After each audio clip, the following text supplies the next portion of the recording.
Hello everybody and welcome to the channel. This is the 7th run in our Pokemon Scarlet and Violet solo run challenges, and it's our Halloween special.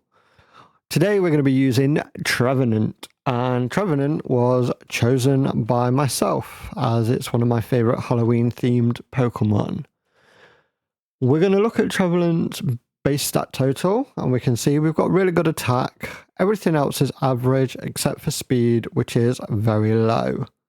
When we look at our move pools by level up, we've got some decent moves, not a lot of variety.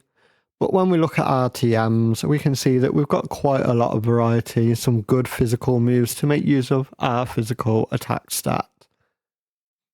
At the start of the game, I chose Fuecoco for our starter. No real reason why, I just felt like something different for once. And we head on down to the beach and beat Nemona in the first battle, giving us victory, allowing us to then access Pokemon Home and move Phantom over. I can't evolve it until we reach the first Pokemon Center because I forgot to evolve it before. But once we do that, we can trade with one of my kids' switchers, evolve Phantom into Trevenant, and let the adventure truly begin. Our first major battle with Trevenant is against Nemona outside the gates of Mesagoza, where she shows off this game's gimmick, terrestrialization. She doesn't terrestrialize the starter in this fight, it's the only fight that she won't terrestrialize the starter. And because of that, we can manage a win as they just go for electric attacks against us, which don't do much damage to us. After that, we can head through, finish off the tutorial, and when we can finally go and explore and take down gyms, etc., we've got a time of 1 hour and 2 minutes. After finishing the olive roll, we go to take on our first gym leader, Katie. We're at level 19, we've got a time of 1 hour, 19 minutes, and we're holding the muscle band, which boosts physical attacks. Katie leads off with Nimble, and we take it down with a single Shadow Claw. Up next is Tarantula. We outspeed it and take it out with a critical hit. I'm not sure if we needed it, but we got it. Katie's ace Pokemon is Teddiursa, and she terrestrializes it to the bug type. Our Shadow Claw leaves it deep in the red on the first turn as it goes for a Fury Cutter, not doing much damage to us. And on the next turn, Shadow Claw finishes it off, giving us our first gym badge.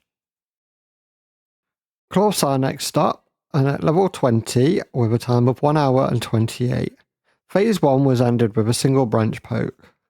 Arvin joins us for Phase 2 with a shoulder, and we terror to the grass type, hit branch poke doing just over half, activating Claw's Anger Shell, after Claw hits shoulder with a rock smash. Shoulder goes for life due for some reason on the first turn, and on the next turn, Claw hits shoulder again with rock smash, as branch poke finishes off the Stony Cliff Titan, allowing us to dash on Koraidon now. After playing hide and seek to find some flora, we can challenge our second gym leader, Brassius. Still at level 20 with a time of 1 hour and 41, Brassius leaves Petlil, which falls to a single Shadow Claw, before sending in Smoliv.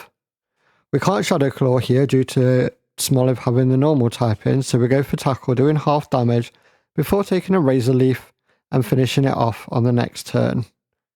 Brassius ace is Sudowoodo, which terrors to grass as we go for Shadow Claw, doing about a third. We get hit by Trailblaze for a small amount of damage. We still outspeed on the next turn, and another Shadow Claw puts Sudowoodo into the red as it hits us with another Trailblaze. It now outspeeds us and hits Rock Throw, putting us in the orange, but a final Shadow Claw finishes off the Fake Tree Pokemon. The Steel Titan Orthworm is our next target, so we can get the TM for Rock Slide. We start the fight at level 28 and a time of 2 hours and 19 minutes after a reset at level 23. Arvin joins us with Toedscool, which takes big damage from Headbutt on the first turn, as we go for Drain Punch and Toedscool uses Gross Knot. Toedscool is taken out on the second turn as we continue to Drain Punch. On the third turn, we get hit by Iron Tail for big damage against us and lowering our defense, before Drain Punch heals us up a bit. On the final turn, Orthworm goes for Sandstorm, and a final Drain Punch finishes off the lurking Steel Titan. With Rock Slide now in our move pool, we go for Bombardier next. We're at level 29 with a time of 2 hours and 31 minutes. And after taking a Rock Throw for minimal damage, Rock Slide is enough to trigger phase 2. Arven's back with us for this phase, and he's using Knackley. Bombardier uses Torment against Knackley on turn 1 as we hit a Rock Slide that almost gets the KO, and Knackley just goes for Rock Polish as usual. Bombardier then uses a Rock Throw on the Knackley, and we miss Rock Slide on turn 2, before Knackley uses a Rock Throw of its own to finish off the Open Sky Titan. This means that we can now travel on water with Koraidon. Our first team starbase is Giacomo, and we're at level 29 with a time of 2 hours and 40 minutes. Giacomo leads with Pawniard, which we are faster than and take out with a quite effective Drain Punch, leading us to the Starmobile. We terror to lose our Dark type weakness as the Starmobile outspeeds going for Wicked Talk, its signature move that's typing is dependent on the starbase. Drain Punch deals about a quarter and heals us back up to full. On turn 2, it's another Wicked Talk that is healed up by Drain Punch, before the Starmobile goes for Metal Sound, lowering our special defense as we put it one hit away from being beaten. We take a Snarl really well, and the first Starmobile is beaten after a final Drain Punch. After playing Where's Wally with Director Clavel, we can challenge Iono at level 30 with a time of 2 hours and 40 minutes. Iono leads with Watch Roll, and we miss Rock Slide on the first turn before taking a pluck for less damage than I thought it would do. We land Rock Slide on the second turn and Watch Roll goes down. Luxio is up next, and it lowers our attack with Intimidate as it comes in. We terror to Grass and go for Shadow Claw, missing out on the KO as it goes for Bite. On the next turn, Hornleech finishes off Luxio and heals us for a small amount before Belly Bolt is sent in. Hornleech does just under half as we take a resisted spark for minimal damage, and another Hornleech gets a high roll and we take the Belly Bolt out. Iono's ace Pokemon Miss Magius is next, and it turns to Electric and uses Hex against us, as we deal massive damage with Hornleech. On the next turn, it lands Confuse Ray and we hit ourselves. And then on the final turn, it lands a critical hit with Hex, but we don't hit ourselves in confusion and can finish off Miss Magius with a final Hornleech. After winning an auction, we can take on our 4th gym leader, Kofu. We're at level 32 and a time of 3 hours and 21. Kofu leads with Veluza, which hits us with Pluck for just under half our HP as we take it out with a Shadow Claw. Wugtrio is next out and it goes for Water Pulse as Hornleech finishes it off, and Gooey, Wugtrio's ability, lowers our speed. Kofu's ace Pokemon is Crabominable, which terrors to water as we terror to grass. It hits Crabhammer against us, dropping us below half HP, and we hit Hornleech to pick up the KO thanks to our Terror and Muscle Band. After a reset against Mela at level 33, I decided to tackle Rhyme next. We're at level 44 with a time of 4 hours and 2 minutes, and these are the only mandatory double battles, so we're joined by Azuro to splash on our opponents. Rhyme leads off with Mimikyu and Banette, and we terror turn 1 so we can get the Omni Boost from the crowd at the end of the turn. Banette uses Sucker Punch against Azuro, which fails due to it not attacking, and Mimikyu kills it with a slash as we take out Banette with a Shadow Claw. Houndstone replaces Banette and a Shadow Claw takes it out in one hit as Mimikyu lands a critical slash against us. Toxtricity is Rhyme's ace Pokemon, which comes out and terrors to the Ghost type as we go for Shadow Claw again into it, taking it out before getting hit with another slash from Mimikyu. On the next turn, we can't take Mimikyu out in a single hit, so we hit into it, breaking its disguise ability before taking a slash. Finally, Shadow Claw is able to take out Mimikyu now that we've broke disguise, and with that, Rhyme is beaten, and we're now halfway through our badge collection. Our 6th gym badge comes from Larry, and after revealing the secret recipe, we have a time of 4 hours and 20 and a level of 46. We hold the Lumberry for this fight as Larry leads Kamala that likes to yawn against us, and Sleep could cause a reset. We terror turn 1 and go for Drain Punch, taking Kamala out in a single turn. Next up is the Dunsparce, who doesn't quite fall to a Drain Punch and hits us with Glare, which activates our Lumberry and removes the paralysis, before a Drain Punch can finish off the Dunsparce. Larry's ace is Staraptor, which terrors to normal and hits us with Aerial Ace for half our HP, as Drain Punch does about half back, leaving us with enough HP to survive another Aerial Ace, as long as it doesn't crit. You don't get the crit on the final turn as Aerial Ace hits, and Drain Punch finishes off the bird. Now that we've got 6 gym badges, we can go get some bottle caps and nature mints and help sort our stats out. After my least favourite challenge of the ESP test, which just drags on, we can challenge Tulip. We've had a reset as I forgot Faragirif has Crunch, so we're at level 51 as we needed to be at level 50 to do the bottle caps, and we've got a time of 4 hours and 45 minutes. Tulip leads off with Faragiraf and we Terra turn 1 to avoid the super effective damage, landing X-Scissor for big damage as a Crunch hits doing very little damage to us, and we finish the Giraffe off on the next turn with a Horn Leech for a small heal as well.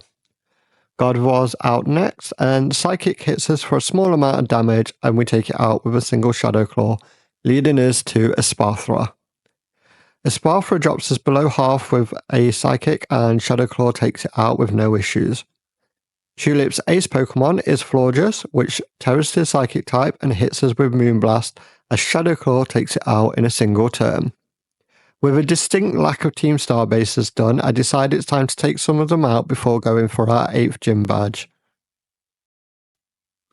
Mela, the Fire Team Star leader, is first, and we're at level 53 with a time of 4 hours and 54 minutes. We've also changed our Terra type to normal now, so we don't get hit with super effective moves from the next few fights. Mela leads with Torkoal, and it sets up the sun with its drought ability as it comes out, and we go for a Dig after Terra Rain to avoid damage. On the next turn, Dig takes it out in a single hit, and this leads to the Starmobile. It's still faster than us, and it lands a Screech, lowering our defense as we use Dig, avoiding another Screech on the next turn, as Dig almost takes it out in one hit. On the final turn, Blazing Talk does a bit of damage to us as Shadow Claw finishes off the Starmobile, and we've beaten 2 of them now. Straight from Mela is Atticus, the Poison Team Star leader, and we had a reset as I didn't know Toxic can still hit us underground, so now we're holding a Lumberry. We're still at level 53 and a time of 5 hours and 12 minutes. Atticus leads Skuntank and we Terra as I expect a Sucker Punch and it does little damage now that we're not weak to it. We go underground with Dig, avoiding damage on the next turn, and Dig picks up the KO. Muck comes out next and we're faster, so we Dig, avoiding a Sludge Wave and taking it out on the next turn. This leads to Revavroom, which is 4 times weak to Dig, so we go for it. We're still faster and we avoid a Iron Head before Dig knocks it out. This leads to the Starmobile. It is faster than us, and Noxious Talk does poison us on the first turn, but Lumberry heals it up, and we go underground with Dig, avoiding Noxious Talk on the next turn. We do over half HP with 1 Dig, as Noxious Talk then poisons us once again, but we've got enough HP to survive, and Dig manages to pick up the KO on the final turn after being underground, avoiding Noxious Talk once again. We move along to Great Tusk next at level 53, and we've got a time of 5 hours and 24 minutes. Phase 1, we use Horn Leech, expecting to be faster and moves to Phase 2 in a single hit. But that doesn't happen as we get hit with Knockoff for a fair bit of damage, and Horn Leech just misses out on starting Phase 2, but it does heal us up for most of the damage done from Knockoff. And then on the next turn, we can finish it off after taking another Knockoff. I thought it was very weird here that we still had leftovers activating, as Knockoff should have removed it. We don't have an ability that keeps hold items, as we've just got Natural Cure. For Phase 2, Arven joins us, and he brings along Scavillain this time. Great Tusk breaks into it for massive damage as we Horn Leech and do about a third, and Scavillain uses Scary Face, lowering Great Tusk's speed. Now that we're faster, we use Horn Leech and bring it down low. Scavillain lands a critical hit with Razor Leaf, almost finishing it off, before fainting to Stomping Tantrum. This leaves us free to pick up the KO on the next turn as we're faster with a Horn Leech, and gives us access to Koraidon's Glide ability. After using Koraidon to ski down a hill, we can take on our final gym battle, Grusha.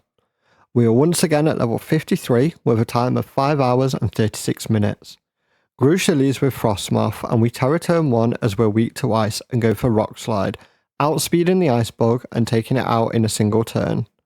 Beartic is next, and although we are faster, we don't knock it out in one hit with Drain Punch and we take big damage from Icicle Crash. But another Drain Punch finishes off the bear and heals us slightly as the Titan is sent out. Drain Punch does about 2/3 and heals us back up to full as Ice Spinner hits us, and we can finish the Titan off with Drain Punch on the next turn, leaving only Grusha's ace Pokemon, Altaria. Altaria terrors to Ice and we use Drain Punch, healing us back up from the Hurricane we got hit with. Another Hurricane does confuse us, but luckily we don't hit ourselves and we can take Grusha's ace out, giving us all 8 of our gym badges collected. Ortega is next and we've had 2 resets, one at level 55 and another one at level 62 after having our attack drop constantly by Play Rough and Charm. We're still at level 62 for this attempt and we got a time of 6 hours and 4 minutes. Ortega leads with Azumarill, which we are faster than, and we beat with a single Horn Leech. Darkspawn's out next and it goes for Baby Doll Eyes as we go for Shadow Claw, hoping for a crit, which we don't get. We get hit by another Baby Doll Eyes, dropping our attack once again as we go for Horn Leech, and Crunch on the next turn does little damage to us, even though we are weak to it, and we go for Horn Leech, just missing out on the KO. Crunch hits us, lowering our defense as we Drain Punch to save on PP for Horn Leech, finishing off the Darkspawn. Wigglytuff is next, and Horn Leech does just under half still, and it heals us up as we take a Gyro Ball for very little damage. Another Horn Leech almost finishes off Wigglytuff as we take a Play Rough and finally finish it off with a Horn Leech, bringing in the Starmobile. Its ability sets up Misty Terrain as it comes in and it hits us with Steel Roller, as Shadow Claw does a small chunk of damage. A Magical Talk on the next turn drops us below half as we start using Horn Leech to heal us up, dropping the Starmobile to about 1/3 HP. Another Magical Talk is countered by Horn Leech and Leftovers Recovery, and then the Starmobile goes for Confuse Ray, but we land Horn Leech and we're back up to full HP after Leftovers Recovery. We then take a Magical Talk again as we still don't hit ourselves in confusion and manage to finish off the Starmobile with Horn Leech. Our final Titan is Dondozo and Tatsugiri, and Phase 1 was a single Horn Leech, so I didn't include it in this 3-phase fight.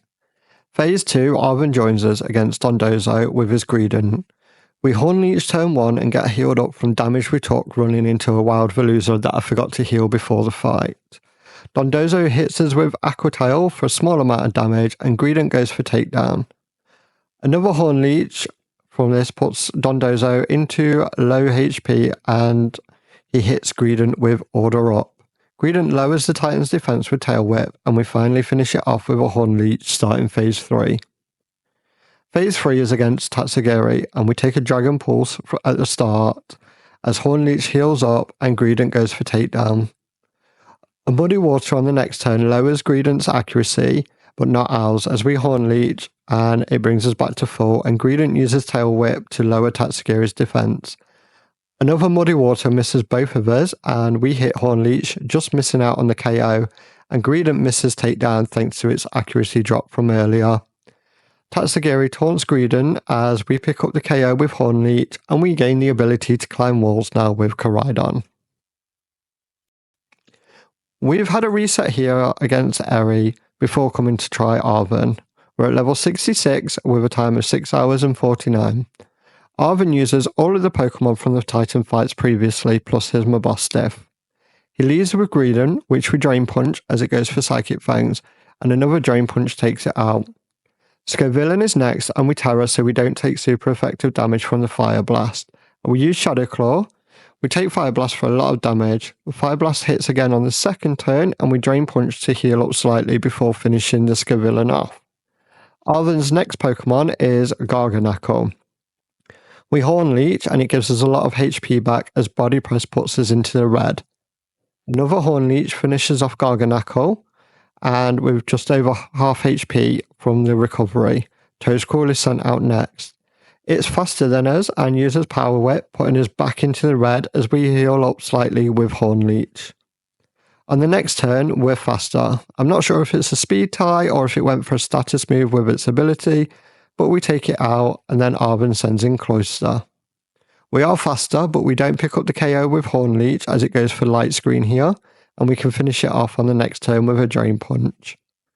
Arven's ace Pokemon is Mabostiff, which lowers our attack with its Intimidate ability and terrors to the Dark type. It uses Crunch against us, and we land a critical hit Drain Punch, meaning we can survive the next hit even if it crits. It doesn't crit, and we can finish Mabostiff off with a Drain Punch, ending the Path of Legends. The final team star boss is Eri, and we did try originally at level 66, but the Starmobile's ability caused us to reset. We're now at level 68 and we've got a time of 7 hours and 1 minute, and we've also brought some vitamins to boost our attack and speed EVs. Eri leads with Toxicroak, and we can't Terra in this battle or we'll be weak to everything, so we go for Dig after taking a Sucker Punch and take Toxicroak out on the next turn. Lucario is sent in next and it hits us with Dark Pulse, so we Drain Punch, taking it out and healing ourselves up a bit. This leads to Annihilate, and we go for Shadow Claw after taking an Ice Punch and take it out in one hit. I'm not sure if the crit mattered here or not, if I'm being honest. Persimmon is sent in next, and Horn Leech does good damage as we take a Rock Tomb, which lowers our speed. Persimmon is then faster than us, so we take another Rock Tomb before we can finish it off with Horn Leech, leaving only the Starmobile. Its Stamina ability is what caused the reset before, as every time it's hit, it boosts its defense and it becomes a war of attrition. It goes for Shift Gear turn 1, boosting its speed and attack as we go for Shadow Claw trying to get the crit, which we don't get. Spin Out then lowers its speed as we go for Horn Leech to start recovering some HP. Another Spin Out lowers its speed again, and Shadow Claw still doesn't crit. Another turn of the same thing, and you can see our damage is getting so low now because of all the defense buffs, and we still haven't got a crit against it. We are faster now, so we go for Shadow Claw again as it goes for Spin Out, making it even slower. Horn Leech recovers some HP as it goes for Shift Gear to recover some of its speed and boost its attack again. We stay faster from this point, so after another Spin Out and Shift Gear from it, we're able to finally take it out with Horn Leeches. This was probably the longest fight so far, but with this done, we've now beaten all of the Team Star bases. Clavel stands as a roadblock to fight Cassiopeia, and we've had 2 resets here, one to Larry in the Elite Four and one to Clavel at level 68. We're now at level 71 with a time of 7 hours and 40 minutes. We're using a Lumberry for Oranguru Yawn. Clavel leads with Oranguru, which falls to a single X-Scissor. That surprised me a bit because it's quite a bulky Pokemon. Next in is Abomasnow, and we Drain Punch it as it sets up Aurora Veil, making our attacks do less damage. Another Drain Punch takes it out, leading to Houndoom. We outspeed and Drain Punch does good damage as we survive a Flame Blast.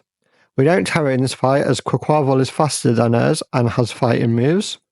Another Drain Punch ends the Houndoom and we face off against Poltergeist, which Shadow Claw takes out. The snow stops here, meaning that Aurora Veil ends, and then Amoonguss is sent in. Shadow Claw drops it low as it goes for Toxic, and our Lumberry kicks in to cure the poison, before we finish it off with another Shadow Claw. Quaquaval is Clavel's ace, which terrors the water type, and surprisingly, we were faster here, so we take it out with a single Horn Leech, and it gives us our victory on the second attempt. We start the Elite Four against Rika with a time of 8 hours and 5 minutes at level 76, using leftovers. We've had a reset against Penny before this because of Aribi's spamming Baby Doll Eyes, lowering our attack constantly. We beat Rika in our earlier attempt without any issue at level 68, so I don't expect any problems now. Rika leads off with Whiscash, which we Horn Leech and take out in a single hit. Camerupt is then sent in, and Horn Leech is enough to take it out. Rika then sends in Dugtrio, which is faster than us, and sets up Sandstorm before Horn Leech takes it down.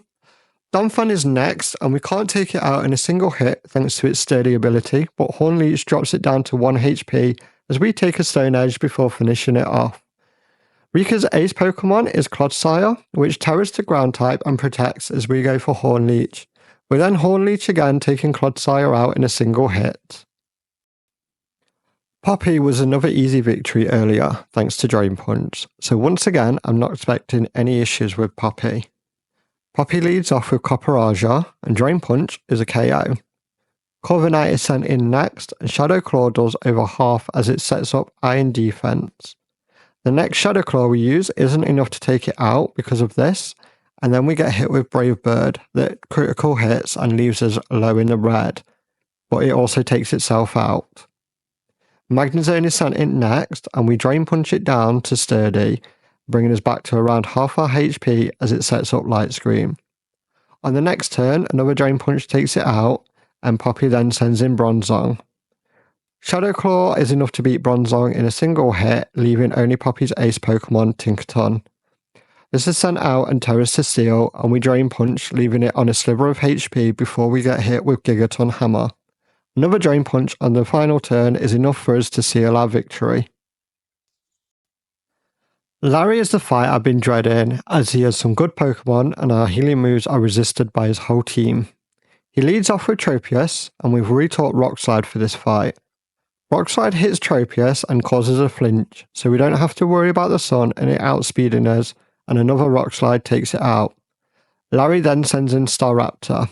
Staraptor's Intimidate lowers our attack, as we are surprisingly faster landing Rock Slide before taking a Brave Bird that takes itself out. Altaria is brought low by Rock Slide and flinches, so we finish it off on the next turn with Shadow Claw. Oricorio is then sent in, and we hit Rock Slide, bringing it down to what looks like 1 HP as it flinches, and we use Shadow Claw to kill it. Larry's ace Pokemon is Flamigo. He brings it out and Terrace to fly in, and we land a Rock Slide, causing a flinch. At this point, my controller dies, probably in protest to all the flinches we've just been getting. So I use the Joy-Cons and we Rock Slide again to pick up the KO against Larry. Honestly, I did feel really bad that we won just because of flinches. I think without them we wouldn't have. But a win is a win, and we move on to the final member of the Elite Four. As I said, we're at the final member of the Elite Four, Hassel, now. He's a Dragon-type trainer and leads with Noivern. We take an Air Slash well, and then we use Rock Slide, picking up the KO in one turn. This leads to Hassel's next Pokemon, Haxorus. We are faster, and Drain Punch does just over half before we take a crunch that I didn't know it had, and we finish it off on the next turn with a Drain Punch. Flapple is next, and we Drain Punch again, bringing it below half before taking a weak Dragon Rush and finish off the Apple Dragon Pokemon on the next turn with Drain Punch. Hassel then sends in Dragalage. We use Dig, avoiding a Sludge Wave this turn, and take it out on the next. This leaves only Hassel's ace Pokemon, Baxcalibur, which Terrace to Dragon, and we Terra to Normal to not die to an Ice attack. We use Drain Punch and get hit with an Icicle Crash. Our next Drain Punch crits, which Baxcalibur just manages to survive, and we get hit with Glaze Rush, which puts us below half. But we survive, we are faster, and we finish it off on the next turn with a Drain Punch, meaning that we've now beaten the Elite Four. It's now time for our champion fight against Geeta. We're at level 79 with a time of 8 hours and 31 minutes. Because of our move pool, I'm not worried about Geeta, and we start the fight against a Sparthra. It hits us with Lumina Crash, lowering our special defense as Shadow Claw takes it out. King Gambit is next out, and a quad effective Drain Punch sends it right back to its Pokeball, leading to Avalugg. Avalugg has good physical bulk, so we Terra knowing we won't beat it in one turn, and we use Drain Punch doing just under half as we get hit by Avalanche. Another Drain Punch has a high roll, and we get the KO on this turn. Geeta then sends in Go-Go, which X's the KOs in one hit and leads us to Veluza. We are faster, which I didn't think we would be, and we use Horn Leech to heal us up as it goes down. Geeta's ace Pokemon, Glimora, comes in next. It Terras to the Rock type, and we go for Horn Leech. It activates its ability that won't affect us as it sets up toxic spikes on the ground and falls to our single attack. I decided to battle Nimona before Penny, as any levels to help deal with the baby doll eyes would be beneficial. We're at level 80 with a time of 8 hours and 38. Nemona leads with Lycan Rock, and we dodge a Stone Edge before Hornleech takes it out. Nemona's next Pokemon is Goodra, and we Shadow Claw, never getting the crit when I want it, before taking an Ice Beam, which I didn't know Goodra had. A Drain Punch after that for a little bit of healing finishes the Goodra off, and Nemona sends in Pawmot.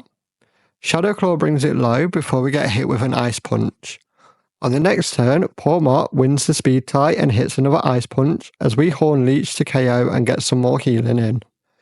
Nemona sends in her Dunsparce next, which we Drain Punch as it goes for Coil, and we're faster, so on the next turn we Drain Punch again, taking it out and bringing us back to full HP, thanks to having leftover recovery as well. Orthworm is next, and we Drain Punch before taking an Iron Tail and finish it off with a final Drain Punch, leaving Nemona's ace Pokemon, Meowscarada, next. Meowscarada terrors to the Grass type and hits us with Shadow Claw as we go for X-Scissor, finishing it off.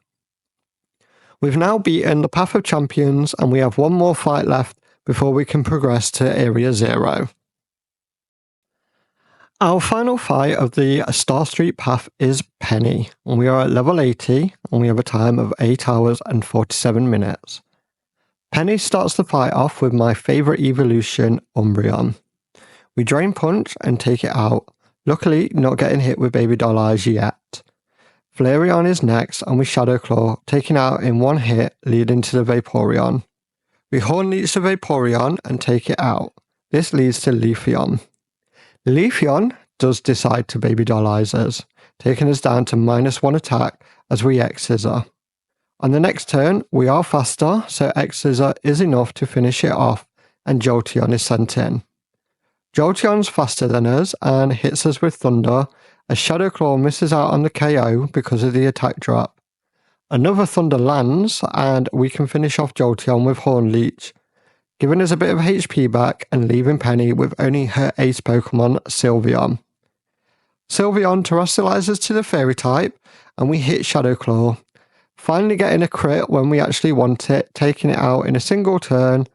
And with that, all the paths are now complete and we can dive through the depths of Area 0 to reach our final battle of the run. We've made it through the depths now to AI Sada, and after using any leftover candies we had before the fight, we're at level 83 with a time of 9 hours and 32. Sada uses a team of all Paradox Pokemon and starts the fight off with Slitherwing. We Shadow Claw the Slitherwing before taking a Leech Life, healing it up very slightly, but still in range of another Shadow Claw, which we use to finish it off. Fluttermane is next, and we Terror to negate the possible Ghost attack, which works out for us and take Fluttermane down with a single Shadow Claw. Sada then sends in Screamtail, which outspeeds us, uses Drain Punch, and then falls to a Shadow Claw. With no weaknesses left to exploit, Sada sends in Brute Bonnet, which sucker punches us before being taken out by a quad-effective X-Scissor. Sandy Shocks is then sent in and we use Hornleech, taking it out and healing up to full before Sada's ace Pokemon, Roaring Moon. Roaring Moon boosts its attack thanks to its booster energy and uses Dragon Claw for some good damage against us, but our Drain Punch almost picks up the KO and leaves it very low. On the next turn, Dragon Claw hits again and we take it out. With that done, we have now officially beaten Pokemon Scarlet using only Trevenant. The only battle left is the scripted Koraidon one that we cannot lose. As the Koraidon battle plays out, I firstly want to thank everyone who's made it this far into the video. I really appreciate it. I'm having a lot of fun doing these solo runs. Also, if you've enjoyed the video, please feel free to like and subscribe for more. I'm aiming to get 3 a month done. I've got November's planned out thanks to viewers on Twitch requesting Pokemon.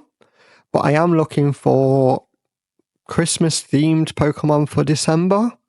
Obviously, I have Delibird in mind, but any other suggestions would be fantastic. Trevenant's run was a lot of fun overall. It difficult at times when our attack was lowered or Pokemon had defense buffs, but overall it was not too bad. Definitely one that could be done by anyone. At the end of the credits, we had a total time of 9 hours 55, which still puts us in quite a fast tier. I think just above Goldengo and just below Chandelure. We've had the least amount of resets with Trevenant, and I think that's down to the fact that we could heal with Horn Leech and Drain Punch, as well as leftovers. Once again, I want to thank everyone for the support with doing these. You can also follow me on Twitch, where I'm usually shiny hunting Pokemon. I will leave a link in the description. Until next time, when we go and do the cloth video, I will see you then. Take care and have a spooktacular, fantastic Halloween.